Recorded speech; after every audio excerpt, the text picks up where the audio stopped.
It's Friday again. Welcome to Pitchside, the sports weekly from the Mayo News. But before we start, let's plug ourselves. Don't forget to follow us on our website, mayonews.ie, the best in sport. But let's go back to last weekend. I'm joined by my colleague, Oisín Bradley. Now, this week we'll have a packed house, Oisín. We have the Connacht Ladies Final, we have Mayo Ladies Under 14s, we have Caspar Celtic again, we have so much to cover. But we've got to talk about last weekend because I sat here in Toby's, this famous gathering place in Westport, and said that there's no way that Mayo would lose to Cavan. Said there was no way possible. Yeah. I couldn't see it. I still nearly can't see it. I can't believe it. But it happened. So what was your thoughts on it?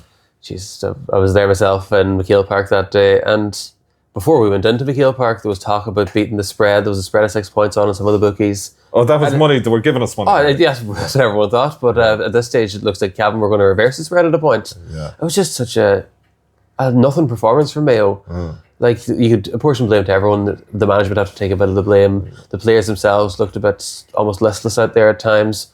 Fair play to Cavan as well. Yeah. They really showed up, and I think their accuracy from scores was fantastic, and there was a lot that you could take from them in their direct running and stuff. But at the same time, no one saw that coming. Our columnist, our excellent columnist, Anne-Marie Flynn, this week, she said she felt it was like the end of the road. I must say, I've been feeling that myself all week. Yeah, to be fair, I was reading her column on the back page of the sports section, and you can really argue with a whole lot of it. I tend to be an optimist a lot of the time. I tend to think, there's a chink of light, there's a bit of hope there. Yeah. But it's a bit of a 50-50 and a toss-up between Mayo and Tyrone. In fact, it looks like it's swung in Tyrone's advantage. We'll see what happens on Sunday when they take on Donegal. Absolutely. It's just, again, they need something out of that game to stand any chance. So that's last weekend covered. Now let's talk about the big game this weekend. And now, on a very special weekend, we're joined by Mayo defender, midfielder, maybe forward, Saoirse Lally, but one of the Mayo football stars, Saoirse. I hope you don't mind me saying that. No, thanks. And big weekend for Mayo, Connacht final. Like it's always special, Mayo and Galway. Yeah, definitely. Yeah. There's a huge rivalry with Galway. Even since I joined the panel back in 2019, I remember we lost, I think it was the All-Ireland semi-final to Galway by a point. Very controversial game, but since that, very competitive. And I'm sure long before I joined. Yeah. I don't think even with the men's games, there's no game like a Mayo Galway. Even the atmosphere of sport, everything is so different. So, we played them 2 weeks ago in a game that didn't really mean anything. Yeah. There's no benefit of winning or anything. So I can't wait for this weekend to kind of show what we've got. Yeah. You're going in as underdogs. Like the season has been a challenge, really, hasn't it? Yeah, definitely. Yeah. For me, I don't think there's anything scarier than a team that goes out with nothing to lose. And we all believe that we can go all the way, even though we had a challenging league campaign, as you said. Kind of got relegated, and I suppose we had a high turnover of players this year as well. So we've had a good few challenges, but the atmosphere and everything, the attitude within the group, management, players has been really positive. So we're all really enjoying it. And the morale, especially this week, we've had a lot of prep. We've had a few walkthroughs in McKeel Park and everything, and it'd be nice to play them in our home ground. Absolutely. I was actually at training on Sunday morning, and I was amazed by the energy and the excitement. And Liam was out in the middle of the team manager, Liam McHale, and everyone was absolutely buzzing. And I came away with it wanting to play Galway. I suppose a lot of the girls would be in college in Galway and stuff, so they know a lot of the girls. One of our players, Ava McDonald, lives with some of the Galway players. So we know them very well by now. They know us as well. So, as I said, there's no game like it. And really looking forward to it. We didn't get to play them in the league this year. But we're still very aware of what they're capable of. And they're a very strong side. Yeah. And as I said in the intro, everyone knows Saoirse Lally as a defender. And you captained Mayo as a defender. And then I was up in Armagh a few months ago in the league, and suddenly you arrived in the forwards and got a goal. And you scored again against Leitrim. And I even texted you the next day, was that your first score for Mayo? And it turns out it was. So are you playing more forward now? I suppose I've always kind of wanted to get out of the full back line, to be honest. I've always played cornerback for Mayo until this year, so it was a big change. But I suppose you kind of always want to be developing your game, and I've been playing for a good few years now, even with club. I asked Pop Gurdy, I don't know if you know him, but I asked him, we know Pop, could I go out from the cornerback this year, or last year when we won the county title, but he said he wanted me in cornerback, so I'll be asking him again this year, maybe wing back. He'll be sick of me, but a bit more freedom. I like that. So when you were always a cornerback, right? Oh, so now you're more forward. Does that give you an advantage that you know what the defender is thinking? Your opposition defender. Yeah. Well, I know what a defender doesn't like. But it's also a very different game playing more attacking. Yeah. Because naturally, I've grown up. I've been playing football since I was 6. I've always been a defender. So you kind of have to change your mindset and everything. Okay. But we have a good sports psychologist, Dennis, in with us this year. Cohen, from Ballina. And he's brilliant. Like, he shows you different perspectives. Yeah. Because sometimes when you transition from a defender to attacker, you naturally just want to go back and help your defence, even though that's not your job in some of the plays. So he's really good at giving you new perspectives and looking at things. Absolutely. So, Saoirse, there was a very important vote last night in the Camogie Association, where they're actually going to allow the players now to wear skirts or shorts, whichever they like.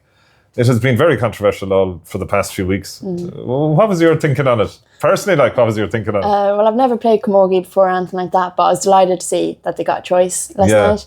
I think it was 98% was passed to have a choice, which is brilliant. I thought it was quite powerful how there was supposed to be a Munster final a few weeks ago, but they cancelled it because they wanted a choice, that they'd rather not play at all than play without a choice. So I think it's really important for them. And there was an interview recently of a player saying that she finds it hard to focus in games because she's constantly thinking, I need to readjust my score and everything. So even these players will be able to perform now at their next level now that they have 20-30% more attention on their game. So I think it's brilliant and delighted for them. Yeah, and I think as well it's good that we don't say we talk about players, not women.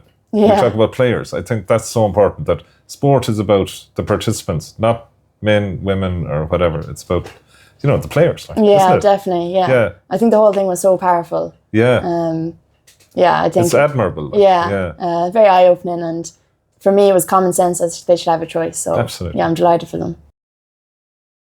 So your perspective about Sunday, what is it? What are you looking to achieve on Sunday? Well, I think outside of our group, not many people believe we can beat them, but that's a very powerful thing. That's a very powerful thing, and we fully back ourselves. I don't think any of us would be playing if we didn't believe that we could go all the way. We all believe that it's all on the day.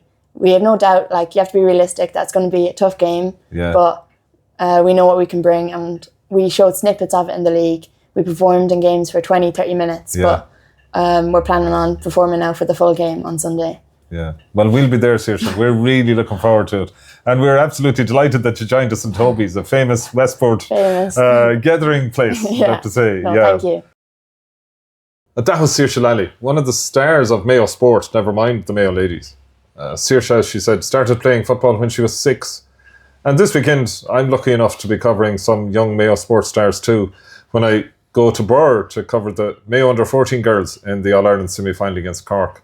Very, very big weekend on lots of fronts, Oisín, with club leagues and soccer, everything back. Oh yeah, it's all happening. I don't know where I'm going to be going this weekend. I'll be going from pillar to post, covering all sorts of sport, and it's great. It's what we do this job for. Yeah. Especially for you going to see the under-14s play against Cork there. Listen, you're an hour away from playing the Ireland final. Yeah. It's what you go out and train for all year. Absolutely.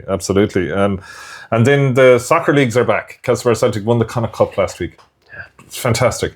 But the locals here, Westport United, are top of the league. Yeah, Castleborough Celtic are sitting all the way down in third.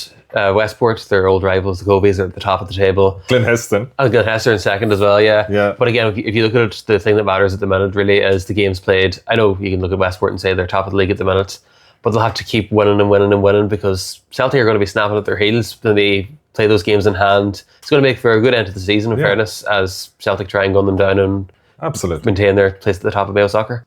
But look, that's the end of this week's edition of Pitchside from the Mayo News. But follow us on our website, mayonews.ie, or buy the paper every Tuesday morning for the best in sports coverage.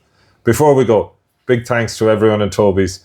It's a pleasure being here, and if you ever want to come and talk about sport and have fun, this is the place to be.